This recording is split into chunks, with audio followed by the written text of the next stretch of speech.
우리 보통 사람들은 종종 이런 생각을 할 때가 있습니다.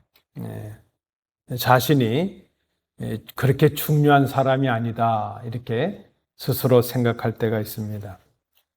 수많은 사람들 가운데서는 그저 자신이 하나의 숫자로 느껴지기도 하죠.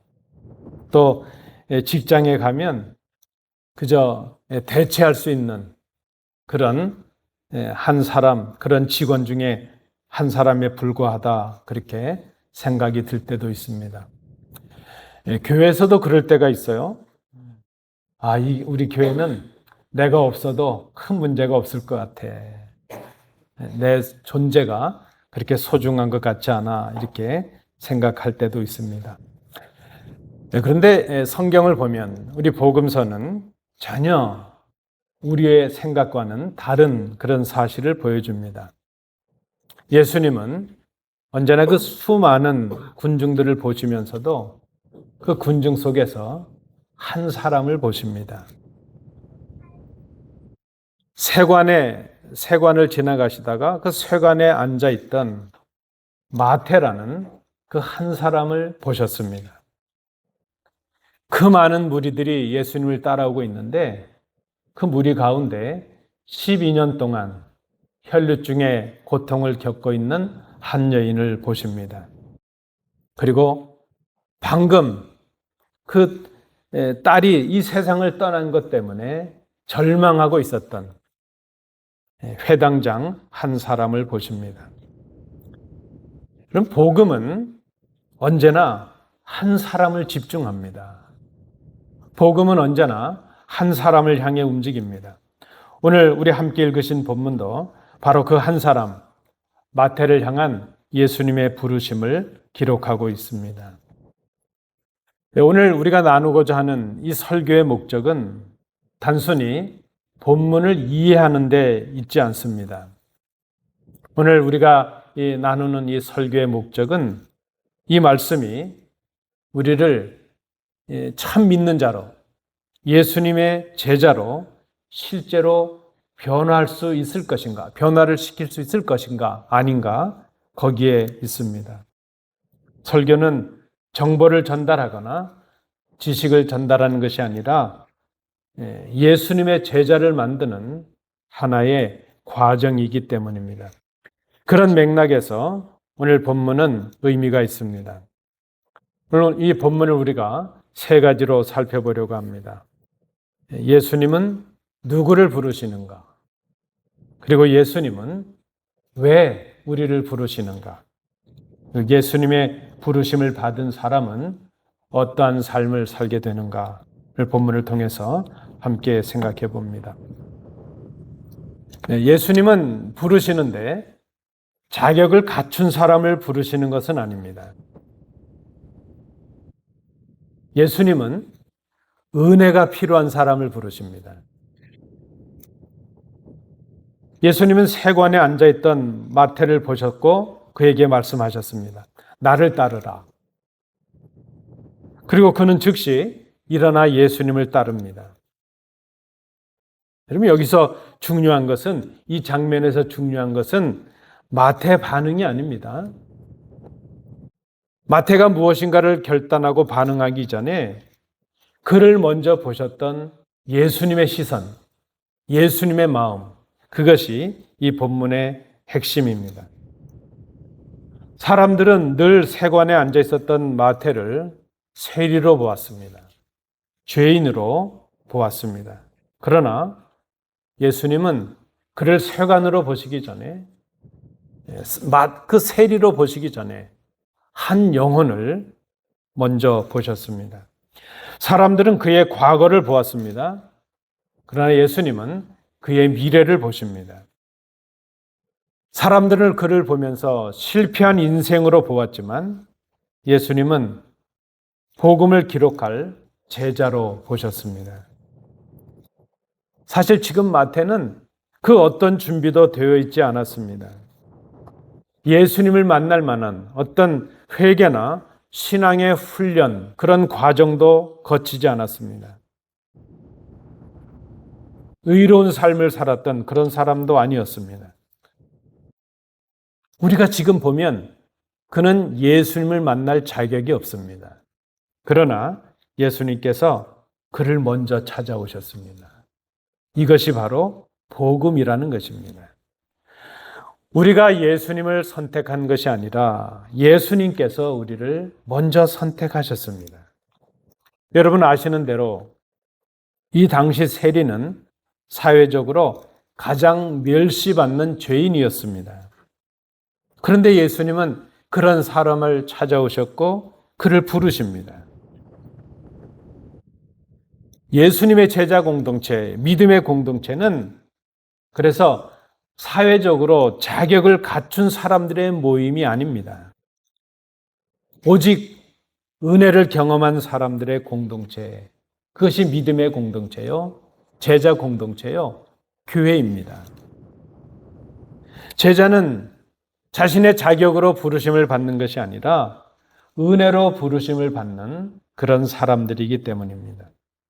자, 예수님께서 부르셨는데 그 부르심에 대한 마태의 반응은 즉시라는 단어로 표현이 되었습니다.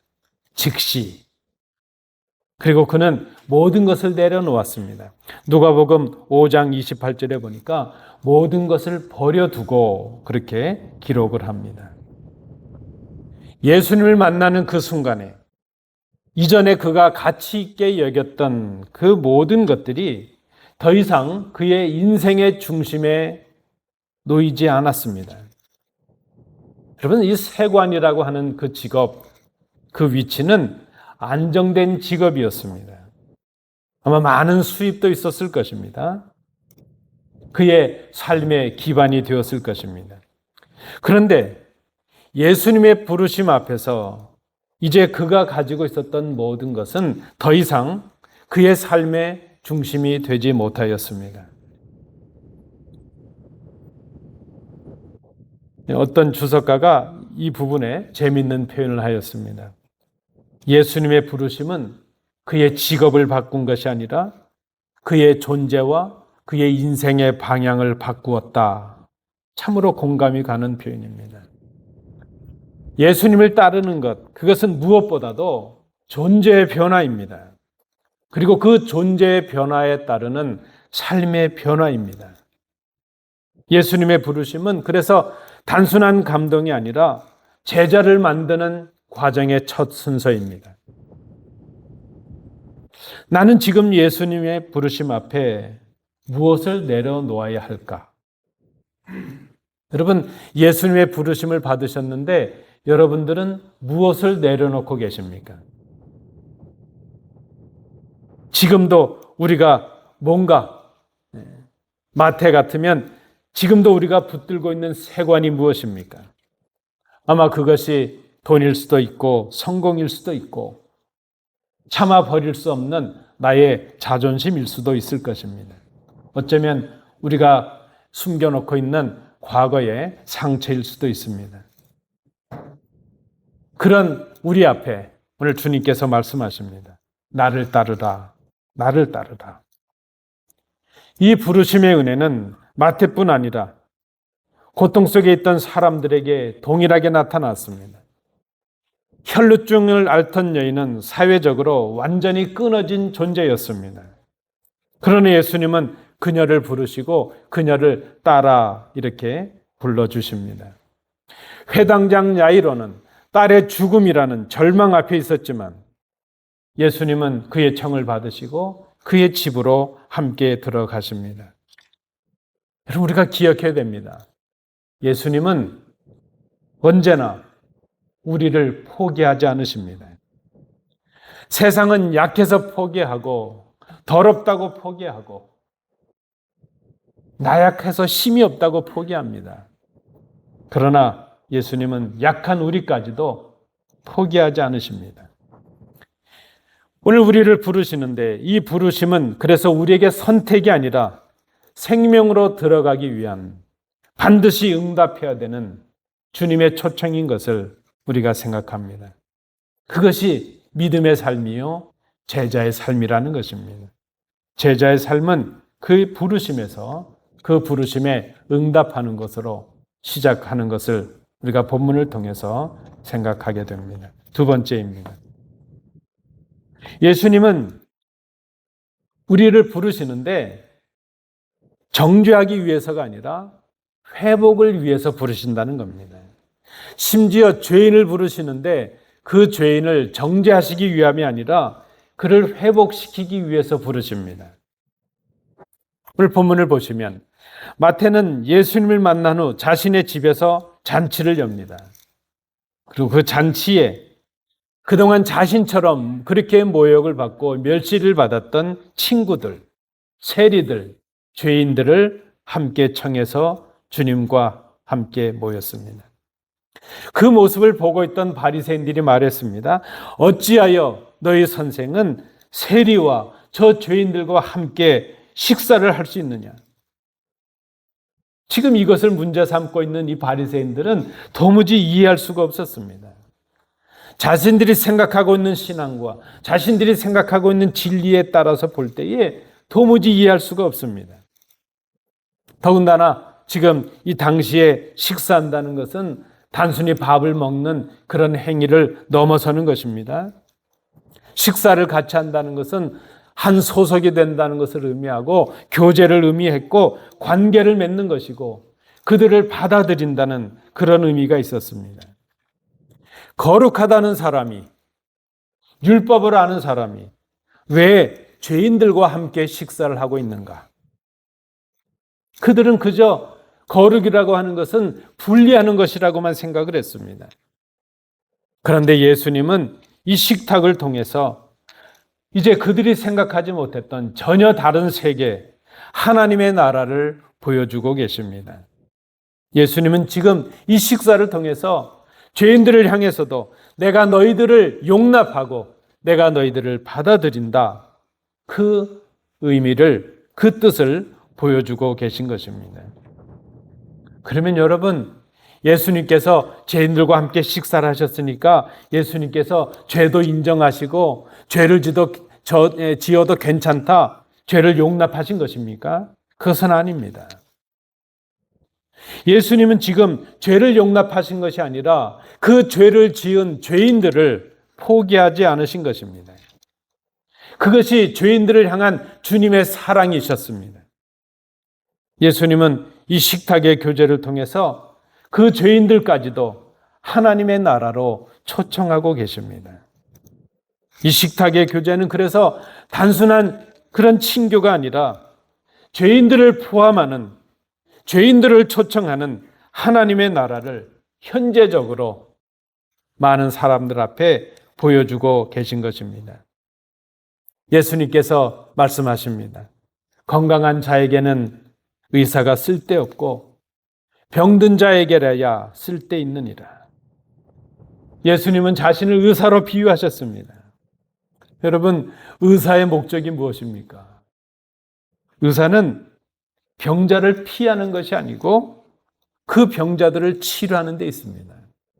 그래서 의사는 매일 부족한 사람들, 병자들을 만납니다.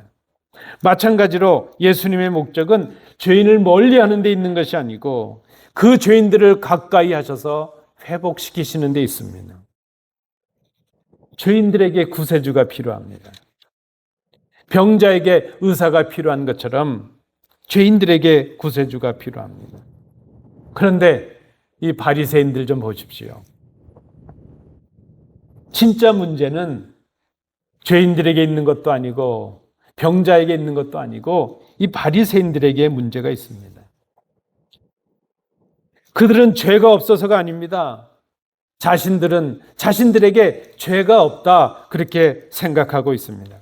어쩌면 이것이 그들이 가지고 있는 가장 깊은 영적인 질병이었을 것입니다. 조금 이 시대를 살아가는 우리에게 치명적인 질병들이 많이 있지 않습니까? 생명을 빼앗길 만한 치명적인 질병의 가장 심각한 어려움은 무엇인가 하면 자각 증상이 없다는 것입니다. 아무 그런 증상이 없어요. 그런데 몸에 이상이 있다는 것을 알게 되었을 때는 이미 손을 쓸 수 없는 그런 상태가 되고 만다는 것입니다. 그래서 그런 병들이 치명적인 질병입니다. 자신이 건강하다고 믿는 사람은 치료를 거부하게 됩니다. 자신이 의롭다고 그렇게 생각하는 사람은 은혜를 거부합니다. 그들에게는 예수님이 필요가 없습니다. 그들은 복음을 필요로 하지 않습니다. 지금 바리새인들이 바로 그렇습니다. 그들은 죄가 없는 것이 아니라 자신들의 죄를 깨닫지 못했고 느끼지 못했습니다. 자신들이 의롭다고 생각했기에 구원의 필요성을 느끼지 못하였습니다. 그런데 마태와 함께 주님의 식탁에 앉았던 그 사람들, 그 세리들과 죄인들, 혈류증을 앓아서 이제 그 사회로부터 단절되었던 죄인 취급받았던 그 여인, 그리고 딸의 죽음을 앞세웠던 이 회당장, 그들의 공통점은 무엇입니까? 자신들에게 필요한 것이 무엇인가 하는 것을 분명히 알고 있었다는 것입니다. 그리고 그 문제를 해결하기 위해 그들은 예수님 앞에 나왔습니다. 여러분, 오늘 이 말씀에 우리에게 큰 위로가 되는 것이 있는데, 예수님은 언제나 연약한 사람 편에 계십니다. 예수님은 언제나 상처 입은 그 사람들 편에 있습니다. 힘이 없고 나약하고 소외되고 고독한 사람들과 주님이 함께 하십니다. 해결할 수 없는 삶의 문제를 가진 그들을 예수님께서 찾으시고 그들을 부르시고 만나 주십니다. 예수님은 우리 인생이 가진 그 연약함, 그 더러움, 그 무서운 죄에도 불구하고 우리를 받아주십니다. 그리고 우리를 고쳐주십니다.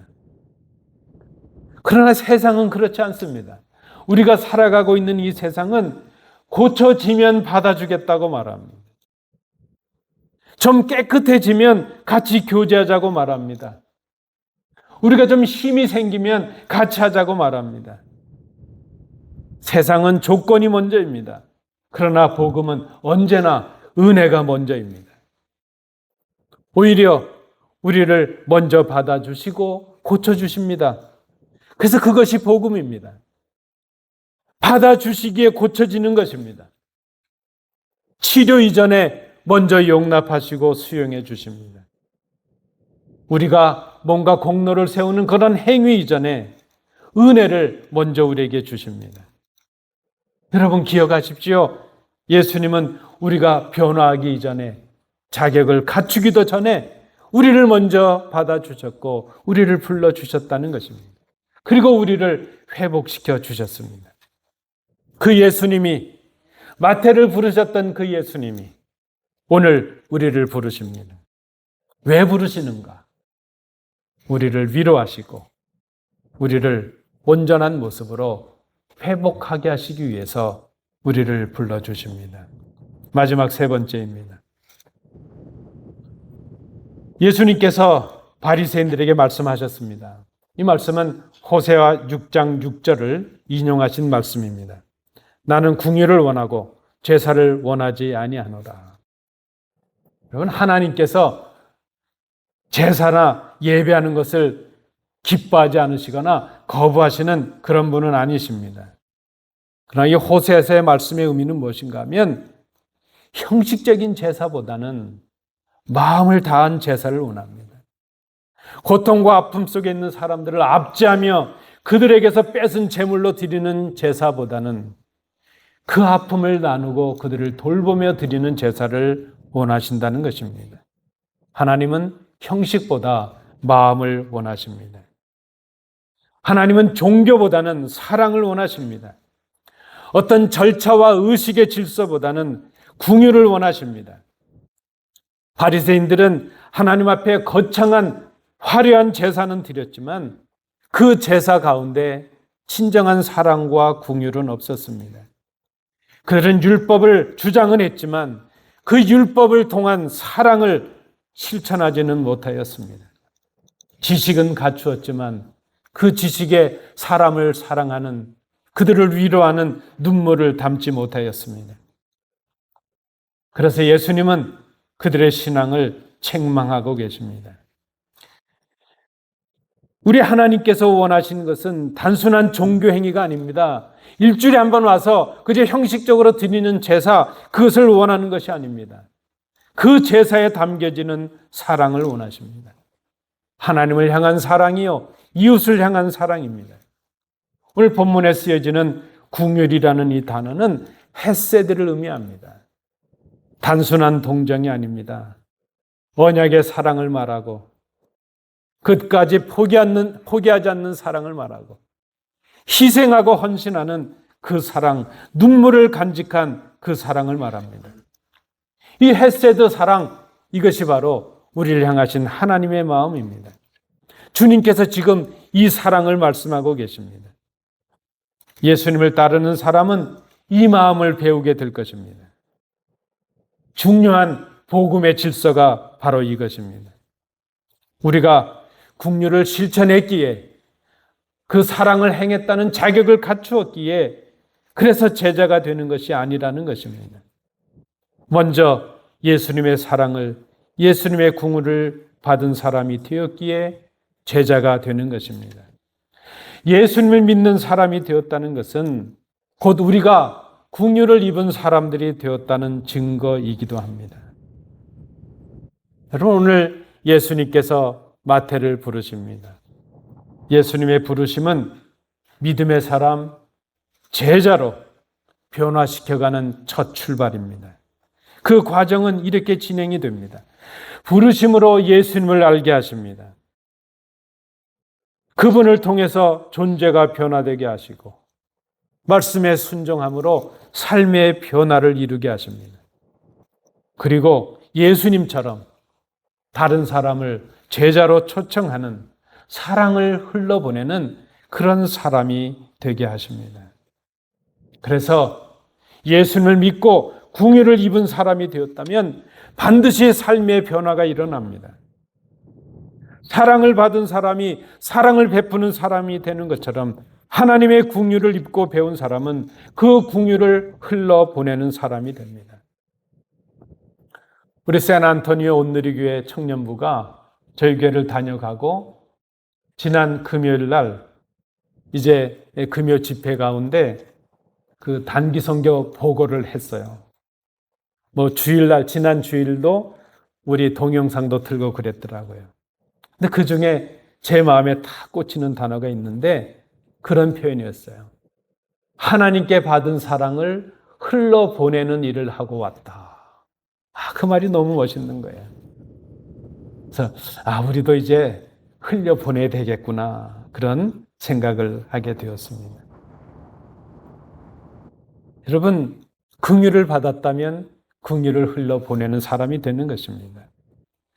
오늘 본문에 보니까 마태는 예수님을 만난 후에 자신들의 동료를 예수님께로 초청합니다. 주님께로부터 받았던 그 사랑과 긍휼을 잊을 수 없는 이 마태는 그 긍휼을 나누기 위해서 그들을 주님께로 초청합니다. 여러분, 기억하십시오. 예수님의 제자가 되는 것은 예수님을 닮아가는 것입니다. 그저 교회를 오래 다녔다고 해서 자동으로 이루어지는 것이 아닙니다.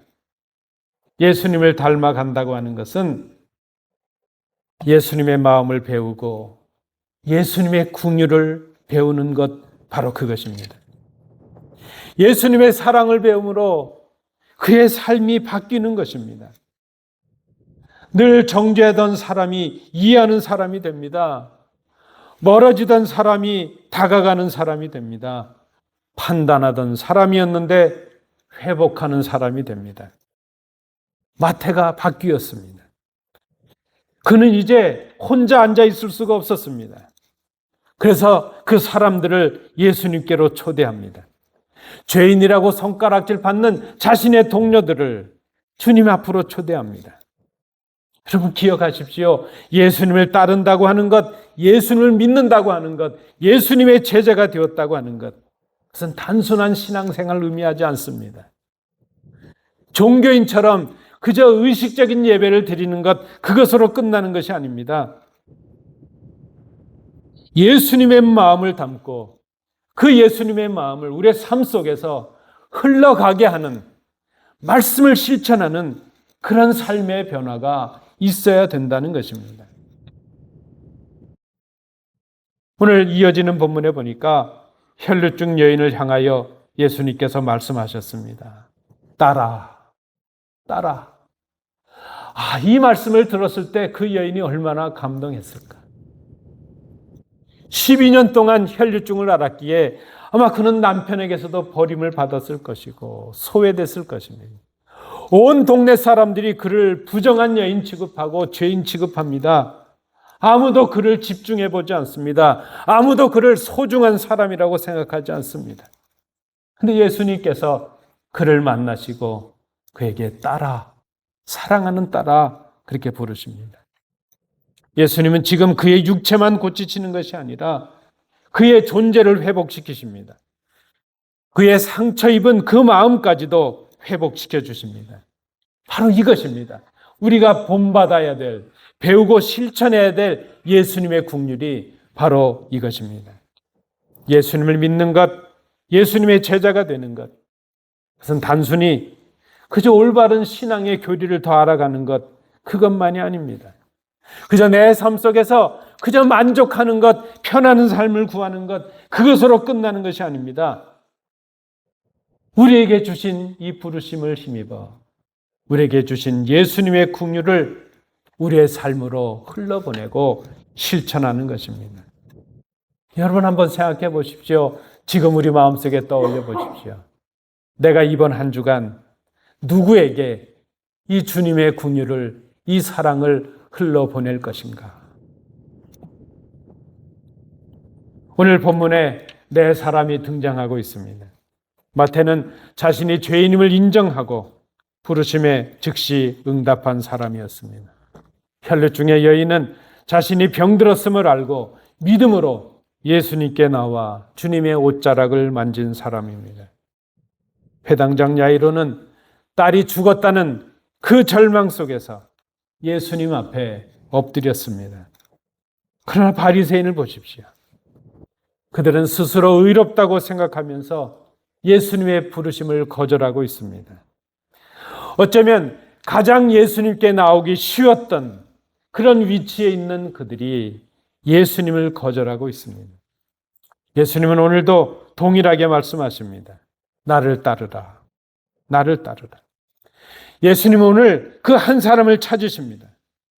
이 부르심은 결코 완벽한 사람을 향한 부르심이 아닌 것을 우리는 깨닫습니다. 상처 입은 사람을 향한 부르심이요, 지치고 낙심한 사람을 향한 부르심이요, 실패한 사람을 향한 그 부르심이요, 깊은 질병으로 고통 가운데 있는, 죽음을 경험하고 있는 그 사람을 향한 주님의 부르심입니다. 나를 따르라. 이 부르심에 응답하는 순간에 놀라운 변화가 시작이 됩니다. 우리의 능력이 아니고 우리의 자격이 아닙니다. 우리에게 임한 은혜 때문입니다. 이 은혜가 임할 때에 우리에게 진정한 회복이 일어납니다. 우리의 마음이 바뀝니다. 생각이 바뀝니다. 우리의 삶이 바뀌게 됩니다. 그때 우리가 깨닫게 됩니다. 예수님의 부르심은 단순히 듣고 이해하는 말씀으로 끝나는 것이 아니라 우리를 주님의 성숙한 제자로 만들어 가시는 주님의 사랑이라는 것을 우리가 깨닫게 됩니다. 사랑하는 성도 여러분, 주님의 부르심에 응답할 수 있기를 원합니다. 그 부르심에 응답할 때에 우리는 예수님의 마음을 배우게 됩니다. 긍휼의 마음입니다. 원수들을 향하여 십자가에 달리셨던 그 마음입니다. 그리고 마침내 우리도 다른 사람을 살리는 그 주님의 긍휼의 통로자가 되고 전달자가 되게 됩니다. 예수님을 따르는 삶은 예수님의 마음을 닮아가는 삶이라. 그것이 오늘 주님께서 찾으시는 믿음의 한 사람입니다. 우리가 걸어가야 될 제자의 길입니다. 오늘 주님은 우리를 부르십니다. 우리를 판단하고 야단하시기 위함이 아니라 우리의 삶 속에서 진정한 기쁨과 회복을 주시기 위하심입니다. 이 많은 사람들 앞에, 이 세상의 수많은 사람들 가운데 오직 우리를 집중해 보시면서 우리 한 사람을 부르십니다. 그리고 우리 한 사람을 통해서 또 다른 한 사람을 우리로 하여금 바라보게 하시고 부르게 하십니다. 사랑하는 성도 여러분, 마태가 들었던 그 주님의 음성이 오늘 우리에게 들려집니다. 나를 따르라, 나를 따르라. 이 주님의 음성 앞에 응답하시는 복된 주의 자녀들 되시기를 축복합니다. 기도하겠습니다.